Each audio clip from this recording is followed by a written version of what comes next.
Hey, what's going on YouTube? This is your favorite young entrepreneur, truck driver, all that jazz, Lion King, coming to you from Franklin, Indiana. Yeah, if you've seen my other video, I just posted another video called How to Gain Wealth, Part 2. So yeah, I'm wearing the same clothes because I just got finished recording that video, uploaded it. Now I'm recording another video while I got the time. Sitting here at Amazon, getting live loaded. Taking a little bit of time, so I'm going ahead. I'm knocking out the 2 videos that I knew I had to get done this week. So good time management skills, right? This video is actually in direct response to a comment I seen in my other video, Amazon Relay for Carriers. And I would like to give a special shout out and a big thank you to Annette Jordan for actually sparking the idea. It's a common topic, but she actually sparked it to me, so I would love to thank her so much for first off watching my video, because I really do love you guys watching my videos, and also for commenting. So what today's video is going to be about is, so you want to become an owner-operator. This is something that I hear all the time. Everybody talks about, okay, one day I want to be an owner-operator. One day owner-operator, owner-operator, owner-operator. So I'm going to do a quick video. I'm going to try to make it as short as I possibly can. Try to compile all the information that I can into the shortest amount of time. So please bear with me if you need to. Make sure you pause the video. Take notes. Because I'm here to give you guys my experience. So you guys can go out there and be better than me. That's what I'm here for. So when you talk about, do you want to be an owner-operator? There are really 10 things that you need to consider and think about heavily before you even start putting any legwork into it. The first one, what do you want to do? So what do you want to do with your truck? You know, are you going to go OTR? Are you going to be local? What type of trailer are you going to be pulling? Are you going to lease on to somebody? Are you going to lease on to a company? Or are you going to get your own authority? What are you going to do? What is your general plan? Then 2 is your personal life going to allow you to do that general plan? So, i.e., like if you're a single mom with like a 2-3 month old baby, you're not going to go OTR. Like, let's be honest. You know, even me being a truck driver, I did not allow my son to go on the road with me until he was 1 year old. So a single mom, I know for a fact that you're not going to have your baby OTR out there with you, you know, strapped to a car seat. You know, that ain't happening. So how is your personal life? Is your personal life going to allow you to do what you want to do? Third thing is, do you have the knowledge required? So do you actually know anything about what you want to do? So for example, I see a lot of people that they just have this idea, I'm going to get my CDL, I'm going to get a truck, I'm going to get my own authority, I'm going to be rich. You know, that's their pipeline. So they go ahead, get their license, go to these mega company, stay there for 3 months, then go buy their own truck and get their own authority after 3 months and know nothing about the industry really. They don't know how to maintain a truck. They don't, you know, they just don't know. Or they have already been in the industry like me. I only really know dry van and car hauling. Those are the only 2 things I really know about.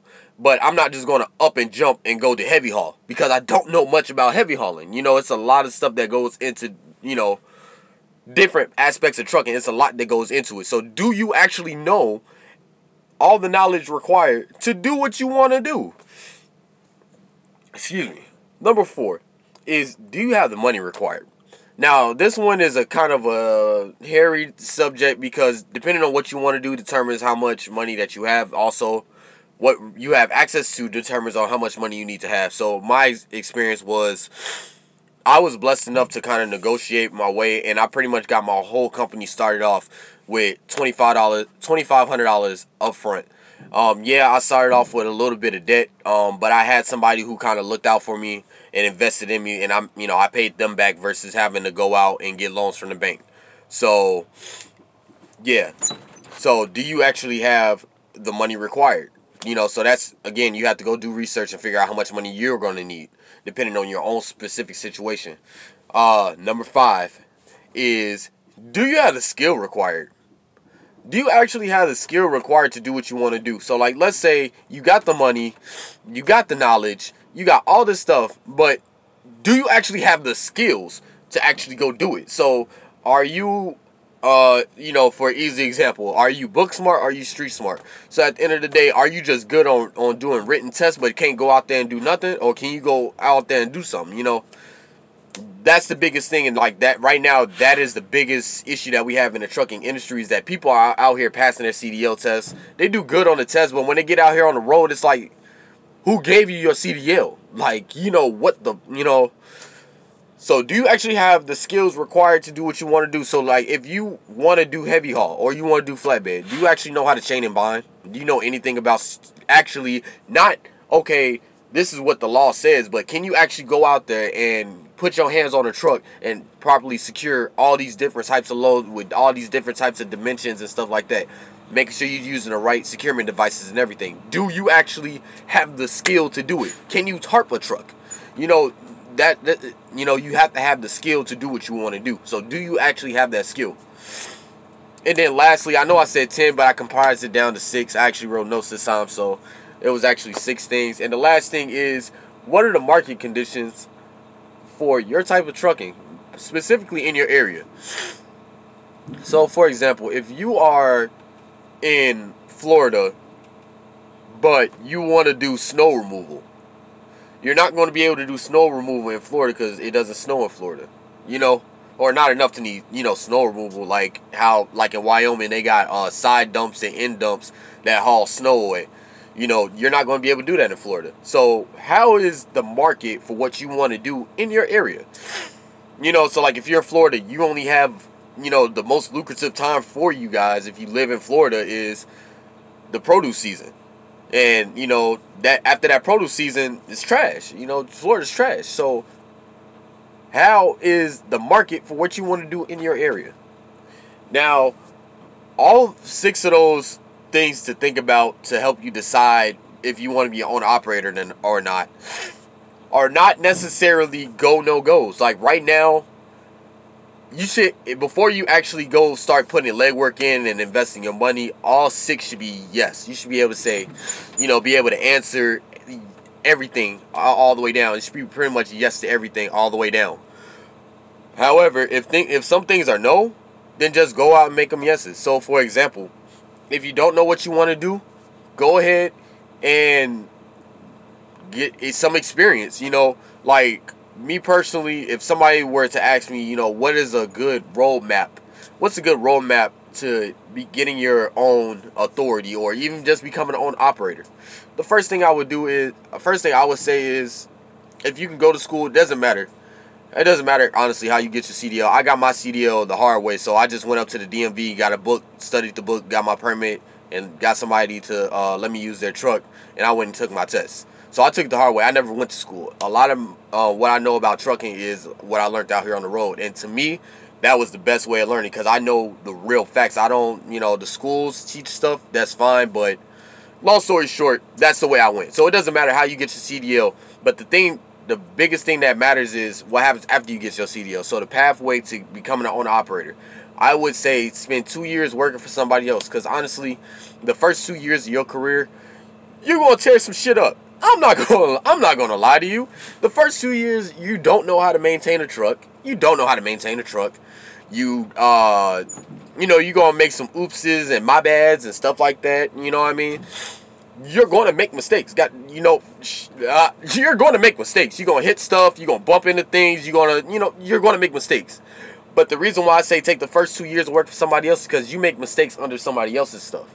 And unless you have an accident or you get put out of service, like in the scales or something like that, it does not affect you. It does not follow you from company to company. So like, let's say if you accidentally put death in a diesel tank with one company, but you leave that company, that does not follow you.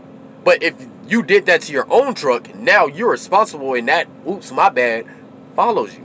So take 2 years, work for somebody else, you know, iron yourself out, get all the wrinkles out of your game, and do all the mistakes with somebody else. Learn how to maintain somebody else's truck first. Learn how to, you know, if you can, get with a company, get with a smaller company to where you can kind of get hands-on with brokers and learn the market. You know, start paying attention to stuff like that. Go ahead and learn. Spend 2 years of just pretty much learning and researching what the trucking industry is. If you don't like what you get into, so like let's say if you start off doing dry van, but you want to test out reefer, go test out reefer. Go test out flatbed. You know, just go test some stuff out until you find your niche. You know, so that's pretty much it for number one. Is what do you want to do? Go figure it out. So that solves number one. And then while you out there for your first 2 years, you're going to learn what type of trucking fits best for your lifestyle. So some people who don't have families, or you might have a lady or a husband at home that wants to travel with you regardless, you could go out and do OTR. But if you got kids at home that really can't travel with you like I do, OTR might not be your best option. You know, you might want to try to find something local. You know, so that takes us into number two. You know, just take 2 years and test some stuff out. Go ahead and test the waters. As long as you know that's, you know, you have a direction of where you want to go. And then also when you're taking those 2 years, that's taking us into number three, is do you have the knowledge required? So like once you find your niche and what you want to do, learn everything about what you actually want to do. If you like doing tanker, spend time learning everything it is to maintain and do everything as far as tanker, how to get them loaded, how to get them unloaded, how to get the work, what maintenance is required, what endorsements are required, what do you need. Like, figure all that stuff out while you are taking those 2 years. And then do you have the money required? You know, honestly, if you are going out, and especially if you're working for like a mega carrier where you are averaging about $1,000, $1,200 a week, you can definitely, within 2 years, you can save up, have a good starting capital, so a good starting fund to, you know, start off your owner-operator venture. After those 2 years, you know, you could put $200 away a week, and, you know, after 104 weeks, that's, don't quote me, I just put myself on the spot, but what, that's like, shit, like 20,000? That I did all right. Yeah, it's like, I don't know. You guys use your calculator. What's 200 times 104? I think it's 20,000. But whatever. Whatever you guys get, that's how much you can save just by putting $200 away a week. So that's a good starting fund. Because like I said, I started my company off with $2,500. I started off with a little bit of debt that I paid off within the first year and a half. And I've been growing strong. I'm already going into my 4th year. You know, just so yeah. Then do you have the skill required? Those first 2 years, you're going to be gaining the skills required to do whatever you want to do, because you're getting hands-on experience. You're not just reading stuff online, and, you know, you're not just reading pieces of paper and then just going to just dive into it. No, there's a lot of hands-on stuff that the books really cannot teach you. There's so many things that actually happen out here on the road that you will never learn in a book. You can only learn them by them happening to you. And it's the craziest stuff that you would never think will happen, that only happens out there on the road, but they don't think to put it in the books, because it's so many small things that can happen that, you know, you have to learn hands-on. So while you out there for those 2 years, you're learning hands-on anyway. And then while you out there, you're figuring out, while you're testing out these different things within trucking that you can do, you're learning what the market is like in your area. So like, for example, if you're working for a company doing dry van, and for you to start your, you know, when you leave from home time, you got a deadhead 5 hours up to go get your first load, and that's a consistent thing, then you know that the market in your area is not good for that. And, you know, you might not want to do that, because now that's cutting into your funds when you have to deadhead because you're paying for fuel and all this other stuff. You wasting time going 5 hours out your way for a load. So pretty much I would say take the 2 years. Once you get your CDL, take 2 years, learn everything under the sun with somebody else. Let that be somebody else's financial responsibility. And then you can start, take that knowledge, and you can start, okay, how am I going to buy a truck? Do I want to start my own authority, or do I want to lease under somebody? And I also have a video on that too, called So You Want to Start an Authority. I'll link that one in the description too. So I have 3 videos linked in the description of this video. So yeah, just take 2 years, figure out, take time what you want to do. 2 years I think should be a minimum, because when you talk about becoming an owner operator or buying a truck, that is a large investment. Like, that is, it's not, trucking is already a lifestyle, but when you own you know, when you become your own boss, because when you buy a truck, whether you lease or become your own authority, you are your own company. You just started a legit company, so it's a lot more stuff that goes into it. As far as you have to pay taxes, you know, for your company, you have to pay taxes. You have to worry about if the plates, you know, truck maintenance, all that stuff. It all falls on you now. You have no safety net because you are your own company. You're a contractor, excuse me, at this point. So there's no maximum time for you to take before you switch to being an owner operator. Take as much time as you need until you feel comfortable. Be in no rush to get into this, because if you get into this and, like, let's say you don't know how to maintain a truck and you go out there and you destroy your truck, pretty much you don't take care of it, you didn't know that you need to get oil changes every 10,000 miles or 15,000 miles, and you go 50,000 miles without an oil change, and now your engine lock up, or you blow a seal or something like that, now you mess up your engine. That falls on you. Engines cost, like, I have a cheaper engine in my truck. I have a D12 Volvo engine in my truck, and to get this rebuilt one of these is like nearly 30,000. So you have to know what you're doing, because even me with my older truck, because I know something about it, I'm able to make this truck last longer. And that's really what it is. You know, you gotta have the knowledge to get into this, because if you come in here with no knowledge, I've seen it time and time again, you're going to be very short, and your authority is going to be up for 6 months, and then it's going to be bye-bye. When I started my authority, the statistic was that only 30% of new authorities make it past the first year, and out of the people who make it out of the first year, only 20% make it out the second year, or something like that. Or yeah, 20% of those, it's something with 20%, but pretty much a lot of people don't make it with their authorities. A lot of people don't make it as owner operators, because when you talk about being an owner operator, another thing that I should have put into the list that does factor into is your money management skills. Do you actually have money management skills? Because honestly, when it comes down to trucking, that's all trucking really is. I feel like all business is just managing your money. If you know how to run a truck off of like 5 cents a mile, but you're charging $2 a mile, you'll be better off versus the person that only knows how to run a truck off of $2 a mile, but is only averaging 5 cents a mile, you know. So I hope all this information helps somebody. I know I tried to compile everything. I talked a little bit fast, but if you need to, please rewind. Please pause. Please take notes. Please, I beg you, just, you know, take your notes and be patient. There's no rush. I know people may say, okay, I'm getting older, I need to hurry up and do something. You know, they might feel that midlife crisis come onto them. But do not let your immediate need or greed for instant satisfaction put you in a bad situation. Take your time, be patient. Learn everything you can under the sun about what you are about to do until you feel comfortable enough to go out and teach it to other people. That's the reason why I feel comfortable. I know what I'm doing, because I'm able to come onto these videos and give you guys all this information that I wish I would have had to go out, and so you guys could be better than me and set yourselves up better than me. So that's just pretty much it. With that being said, this video has concluded.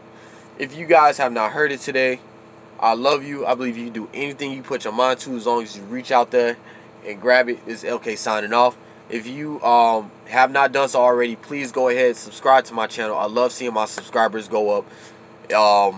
Go ahead, like this video as well. Ring the bell. And if you are an owner operator watching this video, or you do have questions about becoming an owner operator or starting your authority, leave a comment. You know, I always reply to the comments, because I love helping people out, and I love seeing people get into business, whether it be trucking, a storefront, whatever. I love helping people. I love seeing people do better for themselves. So with that being said, peace and love. LK out.